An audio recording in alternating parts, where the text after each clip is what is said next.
You are listening to the What a Word podcast, an interview style podcast where guests bring their unique experiences and insight on culture, life's challenges, and faith.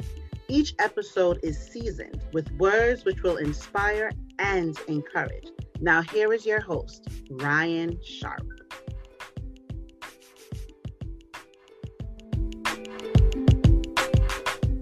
Good morning and welcome to another episode of the What a Word podcast. I am indeed happy to be alive and in a space where I can have the opportunity just to share conversations that speak to the experience of people. I want to thank those of you who've connected with me in the last number of weeks just to share how much the podcast has encouraged and inspired you. I'm hoping that you'll continue on this journey with us. As you can see, my background is a little different. This was my Valentine's gift from my wife, and I'm thankful for those of you who, notwithstanding your busy schedule, you listen to the podcast while you're working out or while driving. And, when you're home or, when the opportunity presents itself, you'll watch the YouTube channel. Your comments, your feedback, your sharing means the world to me because, again, I see myself as a conduit for conversations about life, culture, life's challenges, and faith.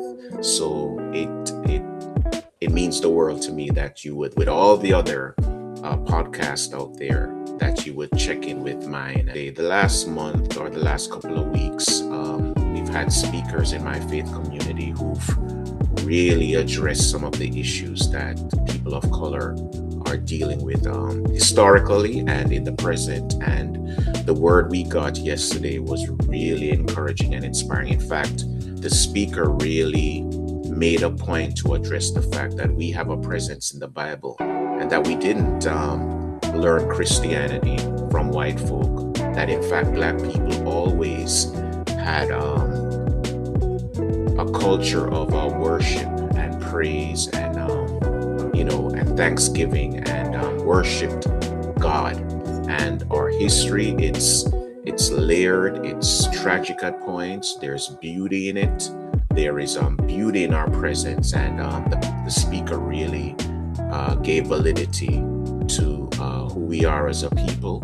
And we have a lot of work to do. We're in a climate now where it's giving, I was telling my mom the other day, it's giving eyes on the prize. I was a latchkey kid and between Video Music Box and PBS, I had the opportunity to watch a series called Eyes on the Prize, which detailed the struggles of Black folk, people of color. And, I was telling my mom the other day, the season we're living in now is really giving eyes on the prize. And she laughed, but I'm like, what I learned people had to go through then, there are a lot of similarities between what this administration is doing now and what people back then had to experience. But I want to thank my guest for coming on today. She's a dear friend of mine, Erica Fraser. She may seem familiar to you because she was a guest on a previous season. In fact, I think it's in 2021 that her and I engaged on the podcast. At that time, I was just doing audio recordings, but we had such a lively, spirited conversation that I wanted to bring her back, especially in this season.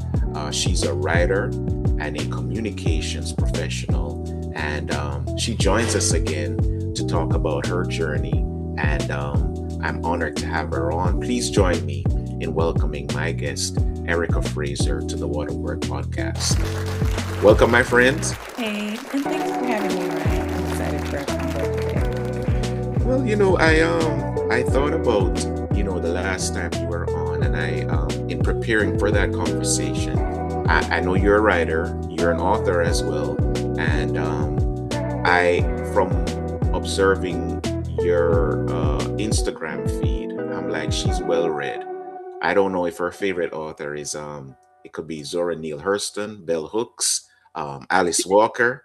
It And is I fun. was and I did my best to prepare because I'm like, she could come from any angle with any author. So you really opened my eyes to some of the contributions of writers who spoke to the experience of Black people. So, Erica, how are you doing, by the way? Let me just, open up with just asking you, how are things going? How are you doing? I'm doing well, like all things considered. Like the political climate like has been weighing on me. It brought me a lot of anxiety last year. I did want to go into like diversity, equity, and inclusion work and possibly be like an officer in that area in higher education. But then, after I was working at Georgetown, I think when did I leave Georgetown? Probably in 2022.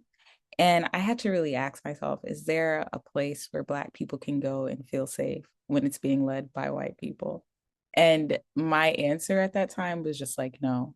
And so I started like pivoting my mindset out of that work. And so understanding like America as a nation, like being the child of immigrants, like having that my family did come from a place where chattel slavery was a thing. We are a part of the transatlantic slave trade.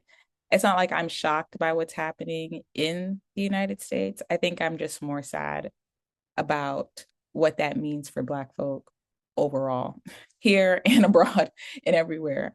Yeah, that's real. How prepared were you? You mentioned that your parents, I know your parents, we were Yep. members of the same faith community. How Mhm. well did they prepare you for issues of race in America? You know, I think like that's the thing. Like, I think my parents were just mainly focused on me being a good 7-day Adventist. Like that's the whole point. The point is to get to heaven and to be focused on your soul salvation. So not really making a big deal or putting a lot of thought into things outside of that. But when I did go to the University of Vermont, which at the time Vermont had probably like 11,000 undergrad students there, and of that population, 500 were Black. So that's probably like what, less than 5% Yeah, yeah. Black. And when I got there and they dropped me off, my mom, this is the first time she ever said anything. She's like, just remember these white people are not better than you. And don't try to internalize anything that you experience. And now, Wow. like, she had never had spoken to me about that before, but she was like, just remember that. And then I remember when we were going up to Vermont, because my school in the Bronx, Pelham Prep Academy, had a partnership with UVM to diversify their school. Mhm. Our teachers were saying, like, you're around white people in Manhattan and in New York, but these are different white people. These are white people that have never seen Black people before. And all they know about you are stereotypes. So when I got to UVM and I was in my first chemistry class, my chemistry partner at the time was like, can you read? And I was like, what do you mean by that? And he was like, so when we were doing like our experiments together, he would ask me to read something, and then he would ask the white people around me to double check what I was reading because he didn't trust my answer. And at that time, I wasn't really great at standing up for myself. So I just let it slide until the white girl sitting next to me was like, she read it. I heard her read it, and it's right. She was like, don't ask me again because I'm not going to help you. So like, yeah, that was what my first semester was like. And there were a lot of other like racial moments that I experienced there. But I wouldn't say it's that I wasn't prepared to know that racism wouldn't happen. I just wasn't prepared to stand up for myself. Just different. No, that's powerful, man. Because I think for me, and it reads similar. I had gone to Mount Vernon High School, arrived here in August of '86, and by September, between August and September, my mom had enrolled me, and I got to the high school. And my mom watches the podcast, so she's gonna be shocked to hear some of this. But I've said it before.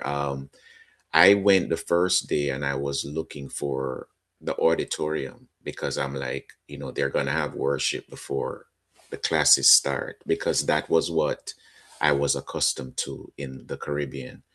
And, I was asking, like, where's the auditorium? When does worship start? And people were like looking at me like I was from another planet. And I was unaware of some of the history between Black Americans and Blacks from the Caribbean. Um, Layered history, tension, and it was palpable in my school. So not only did I have, the microaggressions from teachers and white students, but I was also dealing with some of the well reasoned resentment from African Americans who believe that our perception, Caribbeans' perception of them, was that they were lazy and that they didn't work hard enough and that they made excuses for failure. And looking back at that period, and in doing some reading and some work, I realized just how much, man, I was ill prepared for that season of my life. So your experience at your your freshman year really speaks to me about um, just how much we go through in these institutions as people of color. But I want to highlight something you also said: learning to say what was on your mind, getting your voice. Yeah. When did that Yeah. develop? Because it sounds like the white girl did it for you in that Yeah. season, but it sounds like it took some work on your part to finally articulate that, I see what you're doing here and it's not acceptable. Yeah. And I think that just came with being in the situation more and more and realizing like who was going to stand up for me. And I think finding my voice has been such a big part of my own just personal development, not even in just like racial situations, but overall. So when I got into school, I was still very reserved. And I think part of that is just growing up in a religious situation where it's like you kind of don't have to put yourself out there to build community because when you go to church, church is just there. Everyone's there. You go in the morning, you go to someone's house at lunch. Like the friendships are basically formed for you because you have to be in church so much. But when you go to an environment that isn't church based, you kind of have to put yourself out there and make friends. Luckily for me, I had some friends from high school, like my best friend from high school went to college with me. She was always active and involved. And so if you put yourself around these people, the counselors and the mentors that they have will eventually notice you. And they started trying to get me to join activities, join groups, become a leader on campus. And eventually I did join Black Student Union as what should we call it? Black Student Union as a person who just went, and then I became a part of the e-board in my senior year, and I was the treasurer. But I still helped put on, what should we call it? I helped still helped like put on events and whatnot to build community amongst Black people at UVM. And that's kind of like where I learned because then I had all these other Black mentors like teaching you how to increase your self-esteem as a Black person. Because one thing like we don't talk about is like, what is it like to build racial self-esteem as a Black person in a country where you, like you are still seen as three-fifths human in the Constitution and where there's all of this messaging and socialization to make you feel inferior because you are Black. And when I was at UVM, surprisingly, that's where I helped build more of my racial self-esteem. I never hated being Black because I didn't have a reason to based off where I grew up. But when you're put in an environment like that where you see there is a big push here for me to feel inferior by people my age in this like context of people telling you racism is not really a thing anymore, it's not really happening, that's a thing of the past, and you continuing to talk about it is you just perpetuating it, which is what they talked about in the book that we read. I'm like, no, racism is real. And so how do I build my racial self-esteem? And one of the things that our mentors would ask us is like, if racism didn't exist and you weren't put in this position of being a Black person because white people wanted to be white people, who would you be? And how would you imagine your life and yourself outside of this like racial construct? So having that framing of your identity helps you kind of like build that sense of self and the ability to speak to people and advocate for yourself and shut people down when they're being disrespectful to you or outright racist to you and being a bigot. Powerful, man. Because now being a father of young ones, and the book you mentioned, Post-Traumatic Slave Syndrome by Dr. Joy DeGrasse, is a book in preparing to meet with Erica, thought it would be good for us to give it a read and touch on some of the themes or principles that she highlighted. But she does mention that how important it is to prepare your children to have racial self-esteem. Because you and I could go down the list, man, about, I mentioned the word earlier, microaggressions, where, if we could probably go back in some of those moments, man, we would have given some people a piece of our mind. I mean, because it's Yeah. happening in real time and we're not prepared all the time for the way it comes. Even as adults, young adults, we still go through it. And one of these sobering things, and I'll touch on it a little later. Dr. Joy DeGruy mentions is the denial of the transatlantic slave trade Yeah. and the implications of hundreds of years of trafficking people Yeah. from the continent to all these other places and how I Yeah. mean, And like even like calling it the trafficking of people is mhm. really like what it is, like being the descendant of a trafficked person to a land where they don't know anything, where they're beaten and they're bruised. And that's just the way of life. And then that ended and it was like, okay, poof, you're supposed to go through life like you don't come from people that experience that, or if you were the last person in our lineage to have that, like it just never happened. There's no real recognition of the assault on yourself and your people outside of you. Well, we did it for economic gain. Like there was a purpose to you being trafficked and other groups of people being like slaughtered and dying for the sake of the building of these like colonies in this empire. And you just have to accept that and move on while we continue to perpetuate harm in the form of like hurtful systems and then call you inferior because you're not able to get out of that matrix of harm that we're continuously perpetuating. It's really traumatic. And Really. it's a tough conversation to have because there's something she also highlighted, and I like the way she laid it out because I heard it in the Caribbean church, depending on who the speaker was, and it just showed that we really had the work to do. We would have speakers who would say, "But Black people are racist too," and there is some scholarship on the fact that there are ways that we could address that easily, and Dr. DeGray does that. Do you want to touch on how she addresses? I think she presented and she had a open-ended question to groups. You want to get into that from me, Erica? I don't know if I got to that part of the book, Yeah. but I've dealt with that a lot with Black people can be racist too. And I feel like this gets into um, having a like historical understanding of like what racism is and how race was even created. Like we don't have the opportunity to be racist because we don't have enough systemic power to get into disenfranchising anyone, right? Can Black people be prejudiced? Of course. Like that's not like prejudice sucks, but it's not the same as having the power systemically and politically to disenfranchise people. Like for you to have the power to go into predominantly Black neighborhoods and build highway systems to disenfranchise people that also leads to environmental racism, Black people cannot do that.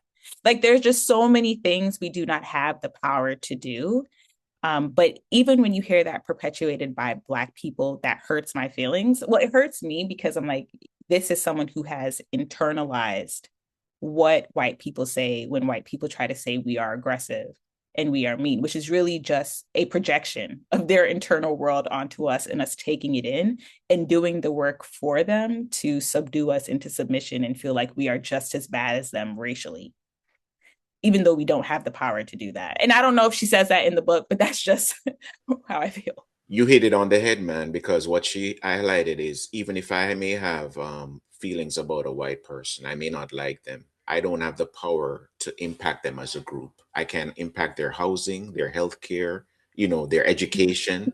Yeah. Black people, we don't have that power to do that to white people as a group. However, white people, because of the history of this country, they have that power to do that to Black folks as a group. Yeah. And And that's what makes it difficult when you're talking to people that don't want to acknowledge that Mhm. power construct. The conversation can't go anywhere. And so nothing changes because you don't want to acknowledge the system that we're living in. Yeah, yeah.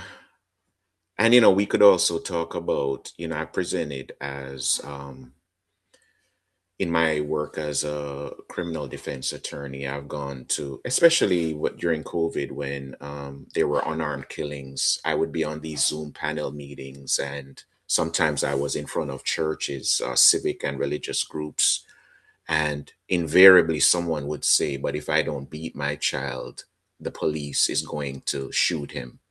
You know, and Dr. Joy DeGruy talks about the history of corporal punishment and how it became a part of how we were socialized. Yeah. Um, Yeah. you want to touch on that, Erica? Touch on Yeah. it. I think about this all the time. Like she even touches on in the book how differently white children and black children are raised. And, black children are mostly raised to be workers, to follow rules, where white children are raised to be thinkers and to be leaders. And that is like a survival tactic because you're giving your kid the tools that they need to survive in the world that exists. But sometimes you don't realize just how harmful that is. Like, even outside of corporal punishment, like, what does it mean to be raised to be someone that follows the rules?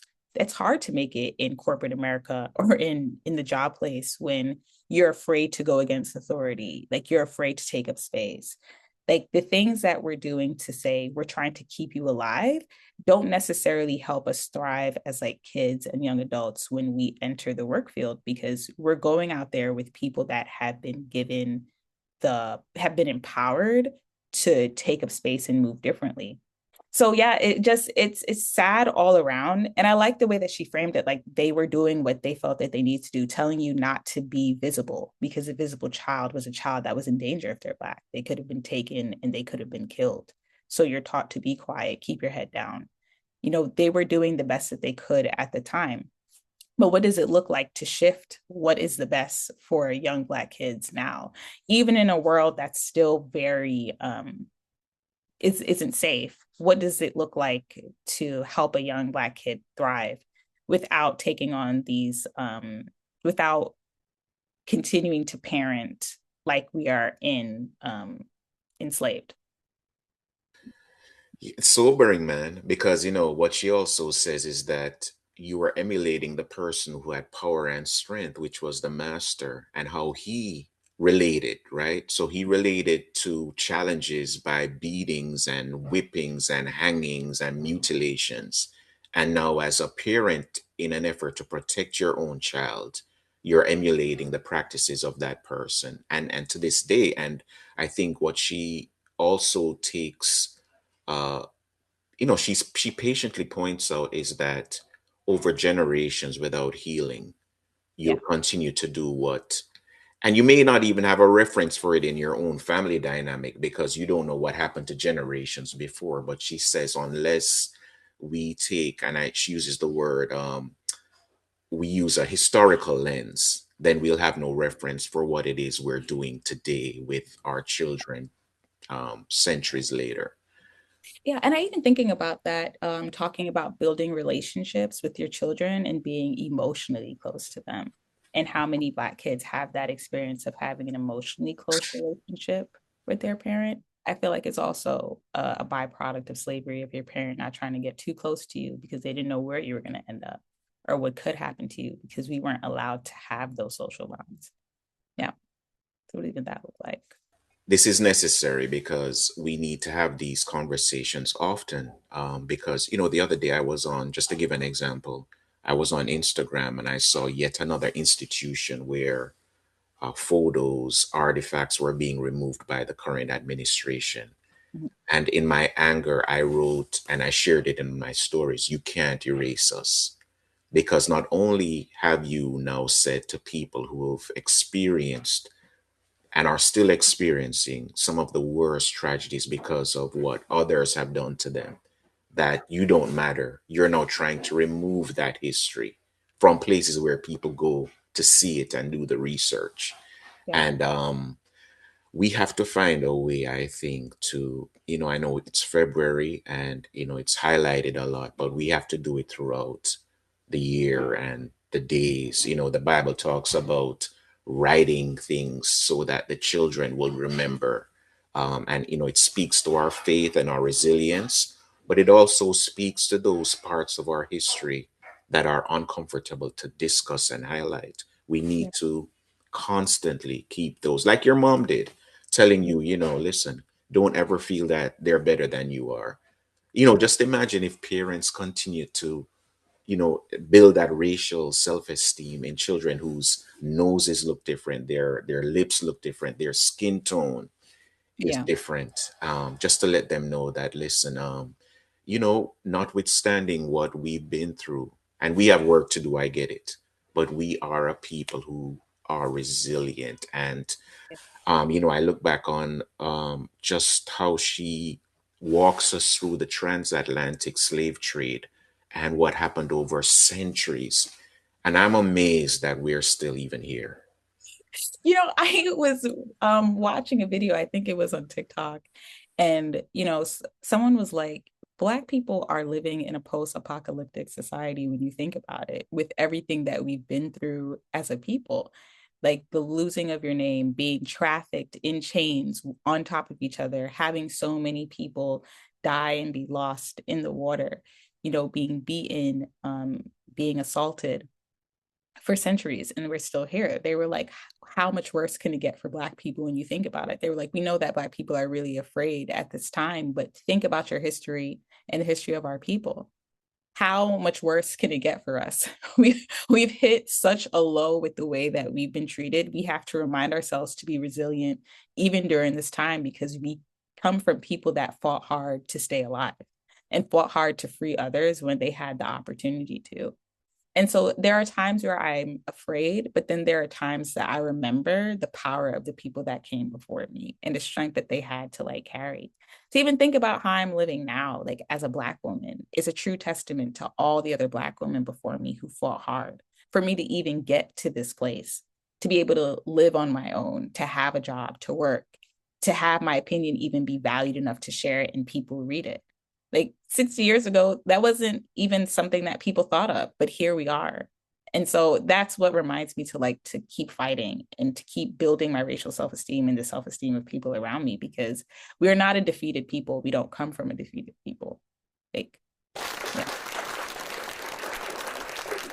I mean, it's so layered, man, and I want to thank you just for the insight you've given to this topic. And I mentioned in the beginning that you are a writer, and I want to know, when did you first realize as that your personal experiences as a Bronx Caribbean girl were Yeah. worth writing about? You know, that's interesting. I think I started writing mainly because I had a lot to say. I didn't know that they were worth writing about. I guess I didn't see it that way. I just needed an outlet to share what I was thinking. But as I began writing and writing more and sharing more, I realized that everybody has like a story to tell. And I think of all the stories of the people in my family that I just don't have. Even a lot of the pieces of my parents' story I don't have because they just don't talk about it. All of that history and that meaning is just like lost. But these are the stories that we need. We need like that idea that you need to be doing something spectacular to have your story shared is just not true. At some point, everyone or someone is bearing witness to our life. Like you're being witnessed right now in the context of your family and the people that love you close. So we're all being witnessed. So our story is being shared, but how will it be remembered and written down for other people to remember it and read it to know about us? It's something that I think about. So I think there should be a lot more of that, people writing down their story, whether they share it just with their immediate family or the world, because we need to know what happened. We need to have like that witnessing. And I think also reading stories by Black women and reading like Black womenist and Black feminist work like Bell Hooks empowered me more to like share my story. What did, and you touched on it, what did bell hooks do for you? I'm like, I have an hour and a half. Go ahead. You know, I think Bell Hooks just really spoke to what it's like to be a Black woman. Because we talk a lot about racial power, but then there's also like gendered power. And my experiences as a Black woman being in community with Black men and sometimes feeling like I was facing the same type of harm, power wise and structure wise, that I was facing when I was around white people. And I feel like reading specifically about Black women who also felt that same pain of being a double minority. And speaking to that, I just really needed that at the time. So I've read a lot of her work, and she talks about building your self esteem as a Black woman and what it looks like to find love within yourself and also find love with others in terms of community. And she also talks about repairing the relationship between Black men and Black women and what that looks like when it's constantly under attack within a white system, which is really great to read and have. And it helps you like, just have grace and patience for the Black community as a whole. I remember I have this friend, we've been friends for 10 years. And when I first met him, we were talking about dating, and he was like, honestly, Black women are just difficult. And that's why I find myself just moving towards white women. And I told him, and I was like, that's really hard to hear. But one of the aspects of loving a Black person is understanding our history and understanding what that did to our people and extending grace there. Because there are times where you want to be frustrated with the people in our community, but you have to understand like what we're dealing with. And people throw around the word Black love all the time. But what does Black love mean? What does it really mean to love a Black person in the context of them being a Black person living in a white society? We have all this grace to show other groups. How do we build that grace for ourselves as individuals and as a community? And Bell Hooks really does talk about that and doing the work as individuals and together to build that Black love, not just romantically, but overall. That's why I love her work.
Being a Black owned business extends so much further than making great products. It's about representing the 8 out of 10 Black businesses that failed within the first 18 months of launch. It's about giving hope to the 4% of startups that are founded by Black women. It's about using our influence to affect change in the communities that look like us, and proving to the next generation that no matter the color of your skin, nothing is impossible.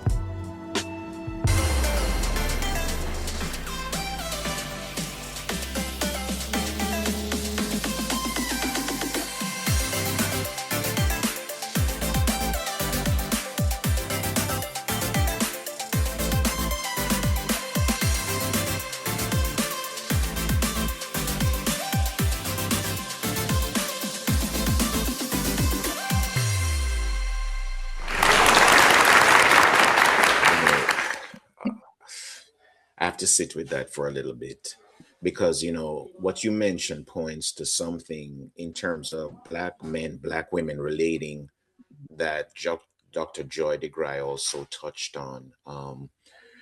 So she talks about what it was like for women and girls during that time and the inability of Black men to protect and the resentment that may have caused, and also for the Black men who watched sometimes publicly as women and children they were connected to, because they weren't formally married, right? But you're my wife as much as you could be my wife. Yeah. To watch her publicly assaulted and then watch the children be sold, and you had no power to control that dynamic. When you ask for grace in light of the history of what our people have been through, we're seeing in present time now where we're still dealing with some of those relationship dynamics because over generations, there was no truth and reconciliation where there was any admissions of wrongdoing by those who harmed us, Yeah. nor was there any support services for individuals whose parents and foreparents experienced this level of trauma. Yeah.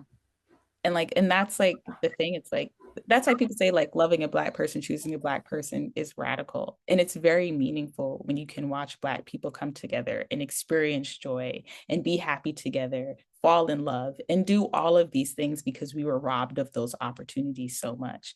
But even within our own community, there has to be some healing work done for us to come together.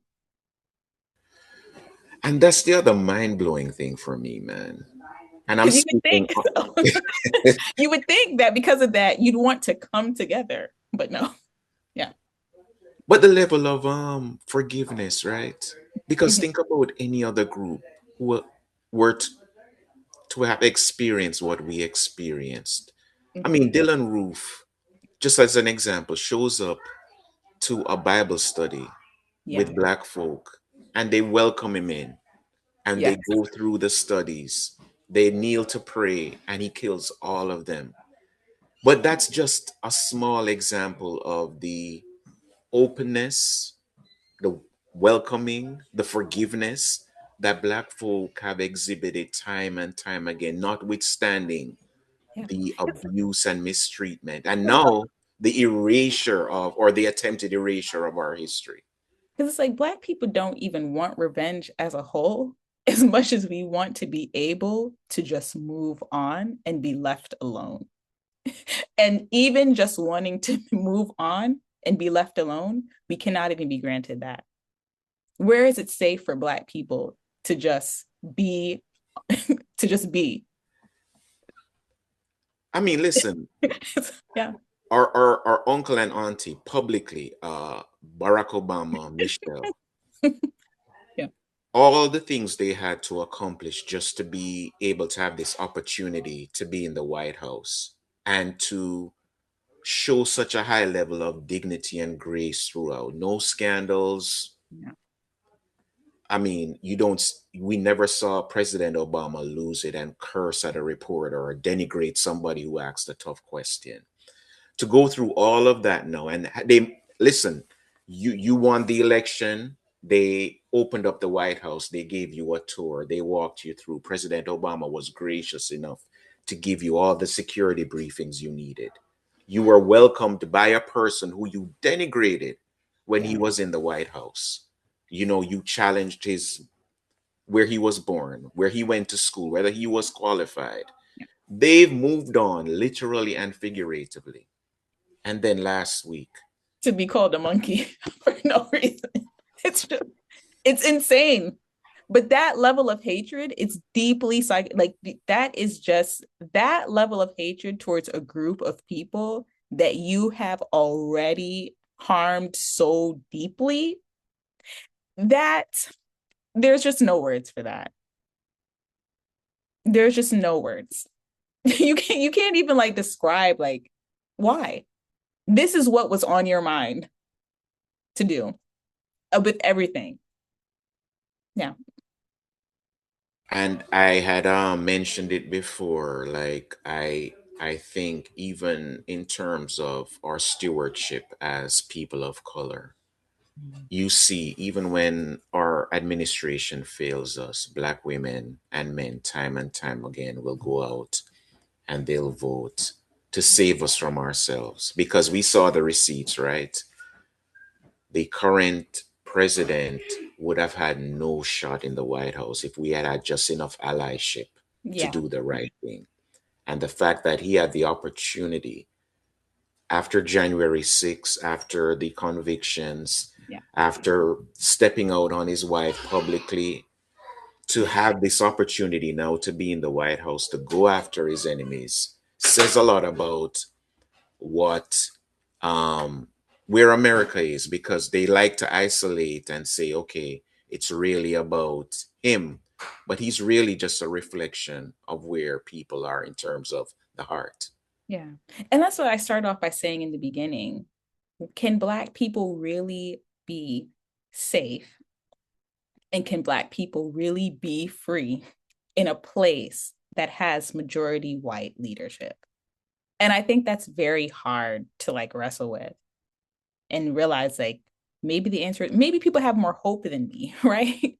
But I see like when Angela Davis like titled her book Freedom is a Constant Struggle, that really is what it feels like to live life as a Black person. Love being Black, wouldn't trade it, even with the constant struggle. But that is just the Black experience.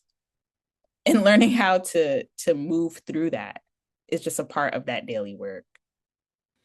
And I think that's where the healing comes in, right? Because, you've mentioned the moving on, just wanting to be left alone. We love you. We love ourselves. We love our people. We won't harm you, but leave us alone. Allow us to get all the benefits of life, liberty, and the pursuit of happiness.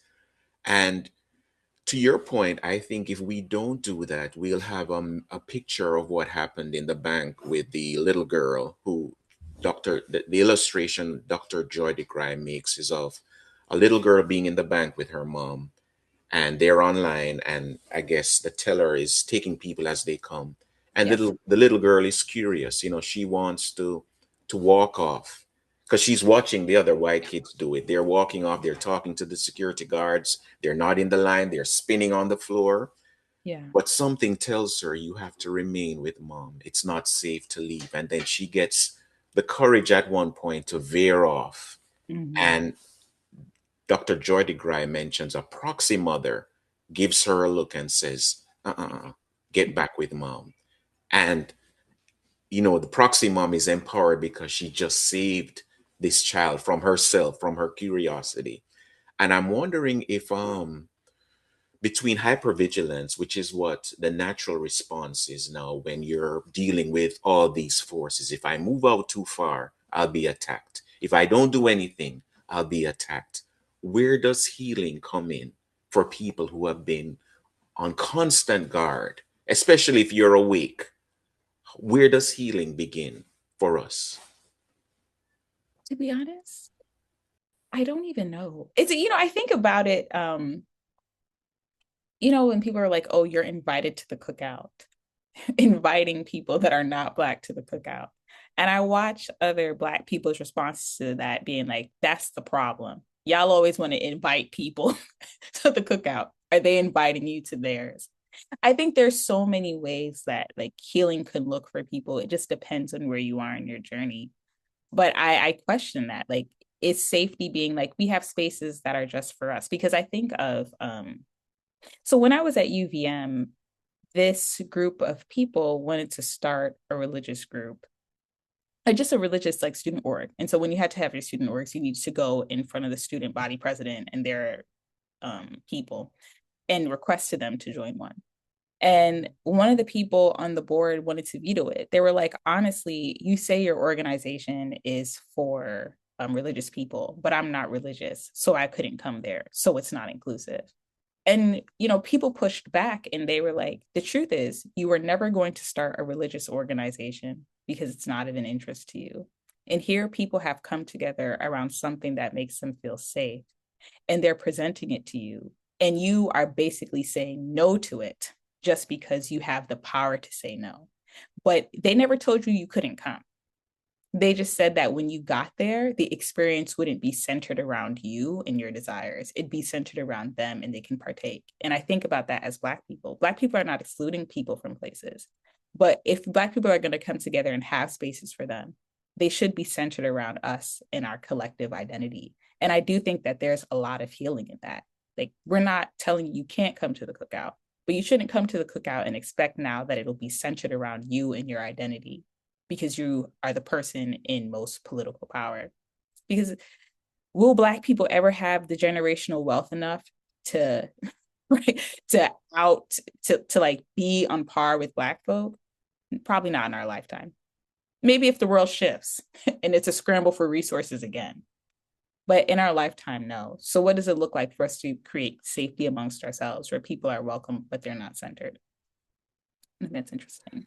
And you hit on allyship, man, because Yeah.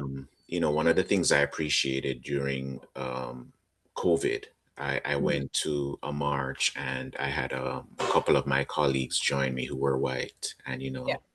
hands that that they were doing the chants, hands up, don't shoot.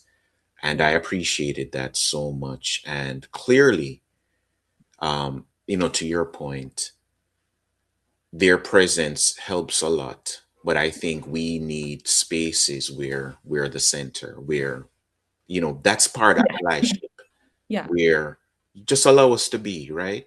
We Yeah. need your support, we need your help, but we have these spaces where you got to just let us be and lead, And sometimes you have to let us say things that are uncomfortable to you in those spaces.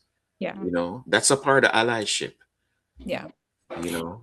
Another form of this was when Trump first got elected, I was at GW, and the president of the GW School of Public Health decided to host a town hall for people to discuss their feelings about the election.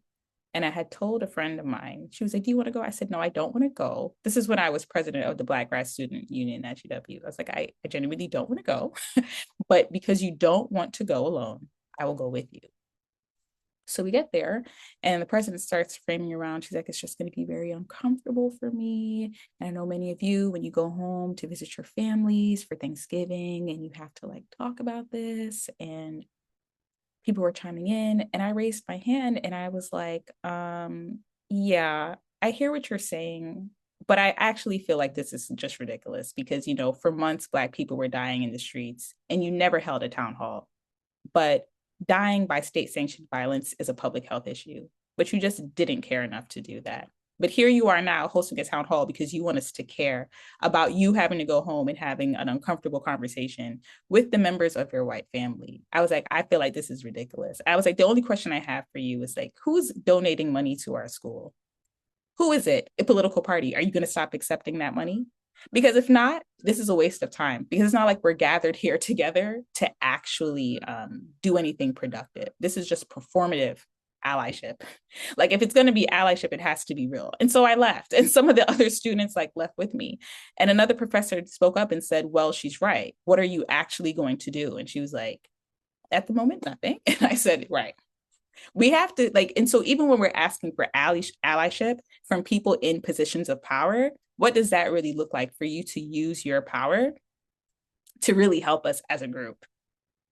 And that's like where it gets hard when you're talking about allyship. Like, yes, and what does it mean to donate some of your power to this situation to help us move forward? And I find that that's where the combo gets hard. Where and thank you so much, Yeah. Erica. I mean, listen, I gotta sit with some of these points and just sit with it for some time, man. But where are you now in terms of where we are now? Because I saw the picture, and I've highlighted the picture before in a previous episode where the women of color are on the building having a drink. And the buildings are burning, and they're Yeah. like, we're sitting this one out. Where are you now in terms of where we are now? Interestingly enough, when I was at GW, a Black activist came to speak to us in one of our classes. And she said the thing about activism is that every good activist takes a break because to repeatedly expose yourself over and over again without any self-care, you will burn out. And you have to ask how many activists are really around you. Not many people take up that call because it's heavy to constantly deal with the disappointment over and over and over again. And I think for me, I took a step back when I got to my new job. Before at every single job, I was always trying to build community with Black folk. I was involving myself on every DEI matter at Georgetown, at GW, at George Mason, anywhere you could find DEI, Black folk gathering, I was there. And then I got to my new job and I said, I am putting this down because I am tired. And so it's not like I don't care. I want to be involved in my community. I may not have to get involved at protests, but there's so many ways that I can help and support Black people that I'm around, being a mentor, being a tutor, going and visiting older folks at their home and seeing if they need help or access to anything. Like activism doesn't have to be big, and you don't have to even feel strong in using your voice when you're using it. And so right now I'm not actively doing anything, but I will be doing something.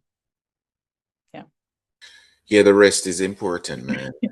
And that's a part of the healing, and that's a part of validating your worth, because to expect someone who has done it so often to keep doing it without a break is really not treating them as a human being. And I really appreciate your honesty and transparency where that is concerned. I want to touch on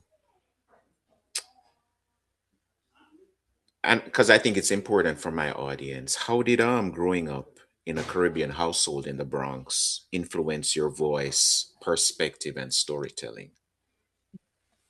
That's a good one. I think first, it was finding value in what I had to say in the context of being seen and not heard as a child. So, first, you have to give yourself permission to speak. And one, stop seeing yourself as a child, even though you are someone's child. It's also then like, this gets into like the concept of an identity. Who am I? If you ask my parents, they're going to tell you I'm not Jamaican. And I fully accept that because I'm not Jamaican like them or any of my other friends that I know that are born and raised in Jamaica and moved here.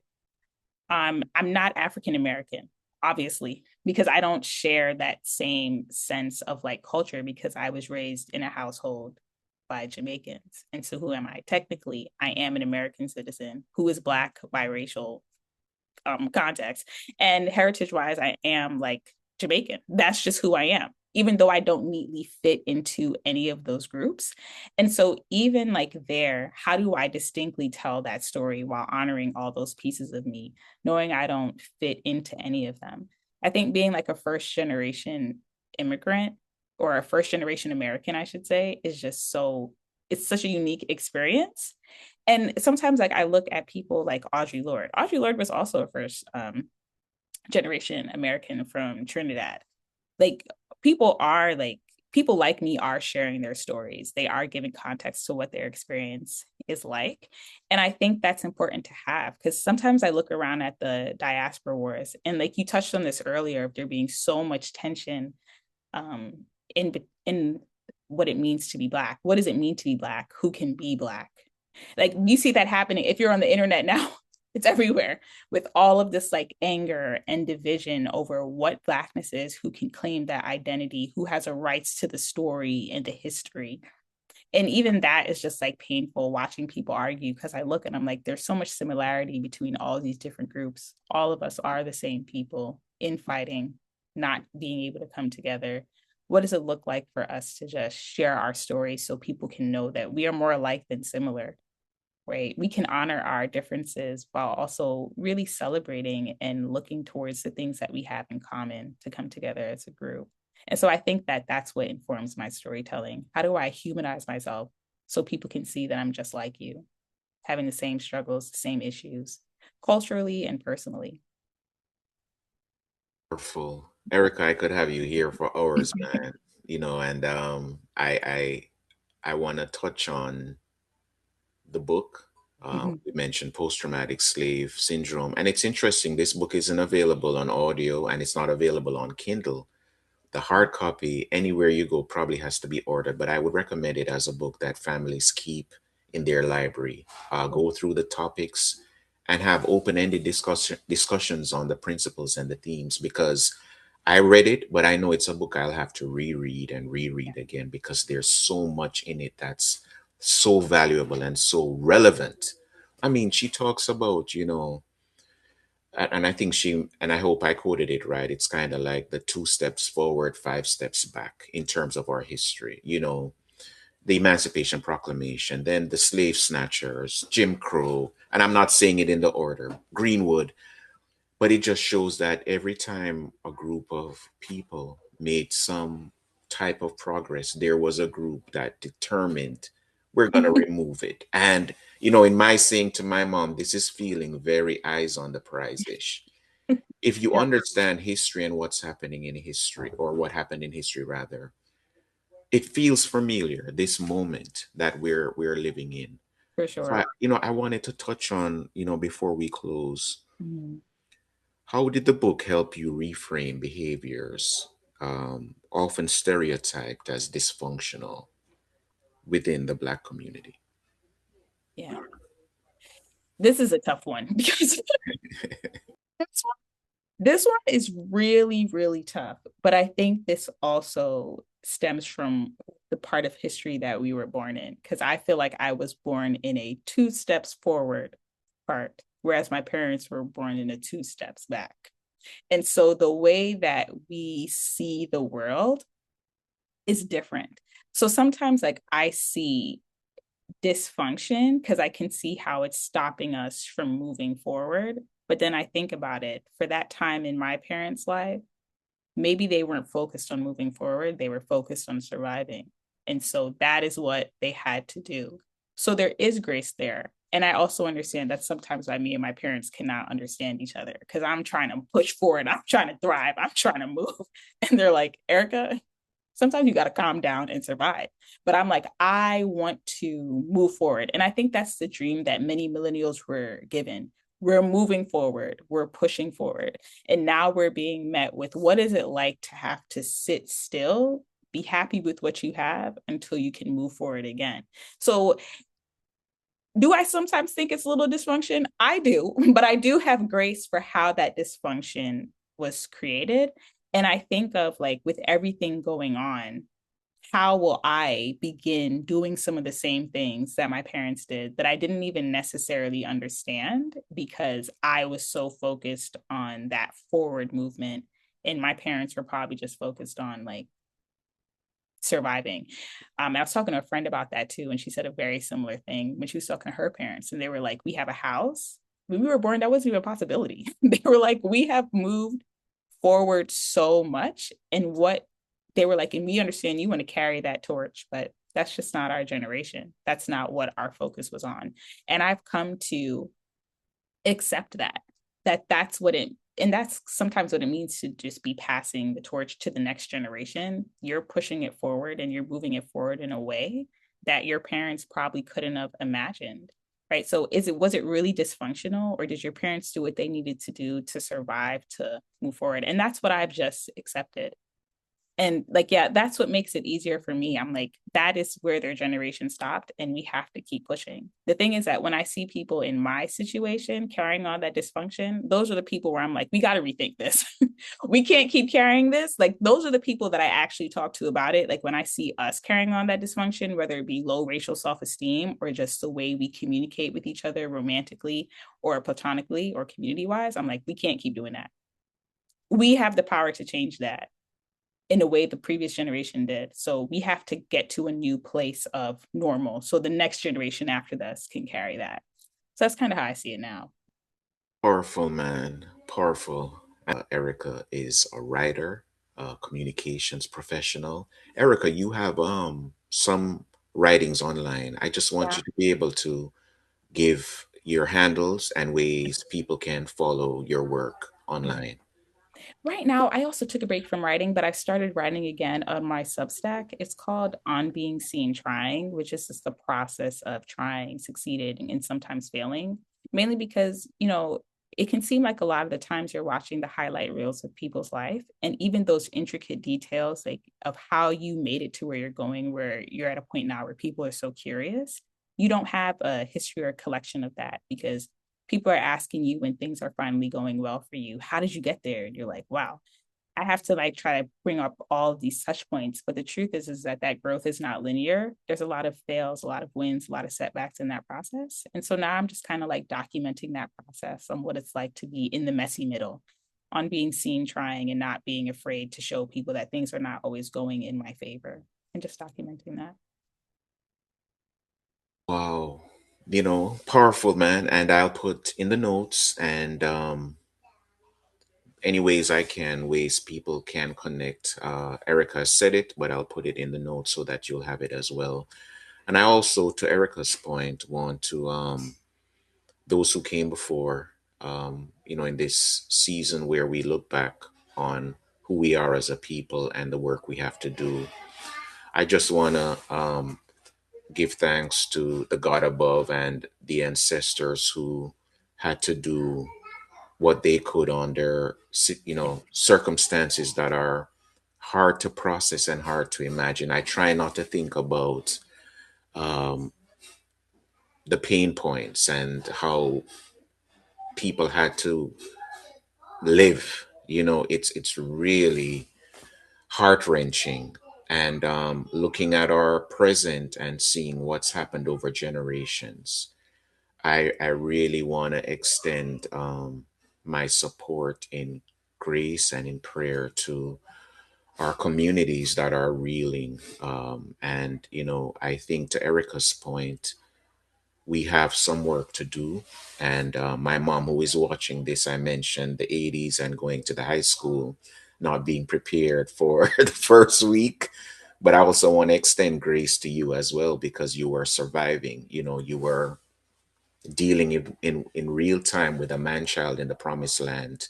And, you did the best you could just to help me to navigate. And I want to thank you for that as well. Erica, if you could, um, hypothetically, we're in a room now with a person from the Caribbean, um, African American, and someone who is white. And we have different groups in the room. I just mentioned a few, but included but not limited those groups. How do we start the conversation that begins the healing process? But it's similarly how you start the conversation with yourself. Like you cannot heal what you choose to conceal. Right. So you have to be willing to be honest about who you are, where you come from, and where you're trying to go. Like there has to be some ownership over your story and over the role that we play in the current way that the current reality that we are living in. Like you can't move forward without telling the truth. And Dr. DeGry talks about that. Like honesty is the foundation of community building, truth telling. And that means a willingness to hear hard things and a willingness to say hard things, and making space for all of that to occur in the same place, knowing that it's not being said to harm, but it's being said to move forward. What do you think? I had the book, man. I'll be Okay. honest. I had the book in a room with colleagues of mine who were, none of them were Black or African American. And I thought to myself, if they were to glance at the cover, would it be offensive to them? The whole, the topic, post-traumatic slave syndrome. Because if you're dismissive and you're in denial, then this book is going to be offensive. Just the notion that someone is reading about the syndromes of slavery. You know Yeah. what I mean? Yeah, and that's why they banned the books. Like they're like, oh, we banned the books because small white children were beginning to feel bad about themselves, right? That's very cute, right? As a reasoning, considering how bad Black people have felt about themselves, right? That's not the reason why. And you talked about why. It's erasing history so you can rewrite it to suit the narrative you want to tell and Jeez. further push Black people into a place of now it's we immigrated here to work. That's not true. So then I think what we also have to do is be in a place where we're open enough to have these conversations even without them being present. And that's difficult for our people too, you know? It really is. Like even that is like very, very hard to why Mhm. are we talking about this? This is sad. You even sometimes see it happening in media, another slave film, which I understand. There's Black futurism, there's so many things, but yeah, even to just get Black people to talk about it, it's Yeah. yeah, just not even wanting to be associated. I remember at this is my last story I'll tell at Vermont. This is when well, what's his name? The young guy with I'm blanking on his name, with the pack of Skittles and the hoodie down in Florida. Oh, Trayvon Yes, Martin. Trayvon. Yeah. Yes, Trayvon Martin. And my best friend at the time was president of the Black Student Union there, and she held a protest on campus, and none of the Black men our age showed up. So it was only Black women out there. And she asked them because she was so hurt that they didn't show up. And they were like, we don't really want to be associated with this. We don't want to have our name and our face attached to this. And at the time, I was frustrated, but then I thought about it. You are one of 500 Black kids on a campus of 11,000. You already stand out. Like, I'm going to classes with 400 students. I'm the one Black kid. My peers are being instructed to work with me, and they don't want to. So I'm alone. You don't want another target on your back. You want to try to blend in as much as possible. You don't want to be seen as someone who is starting trouble when you have to live here for 4 years. And so I get it. You just don't want to associate yourself. You don't want to be seen as one of the Black people being disruptive, bringing up things that are harmful. So I understand. It hurts me, but I understand why there's a wanting to not even discuss it, especially when you're like, why are we talking about something that doesn't have a solution?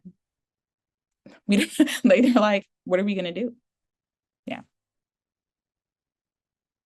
Yeah, and you know, the ability for Black folks to find hope in spaces, be it family events, churches, or their community, or just service, right? Yeah. Um, it's also noble that, to your point, you know, when all of this comes at you, you may feel hopeless. You may feel like there's no end game here. Yeah. But, and Dr. Joy DeGray mentions it, the resilience, the fortitude that our people have had Yeah. through centuries. You know, it's something we still have even to this day, and we'll get through this. You know, Yeah. and we will have stories for the next generation to see, because I feel now like we're living a civic exam, and Okay. you Yeah. know, Yeah. we'll have Black students of color looking back saying, I appreciated the podcast, I appreciated the writings, I appreciated the artistry Yeah. That of, came of out of this time. that came out of this time. Yeah. And so I'm still hopeful, man. And Erica, I want to thank you so much, man, for joining me on a Sunday morning to just share, and allowing this space for even our listeners and viewers to hear Mhm. some pain points. And I'm hoping that we will uh, consider this book and the themes and the principles as part of our discussions going forward. Are there any books that you're reading now, Erica, that you think would be useful for this Yeah. season we're in? Yeah, I think a good book would be Salvation by Bell Hooks. She's written that trilogy of All About Love, Communion. Salvation is one of them. And I think it's a really good read. I think you would enjoy it as well. Yeah.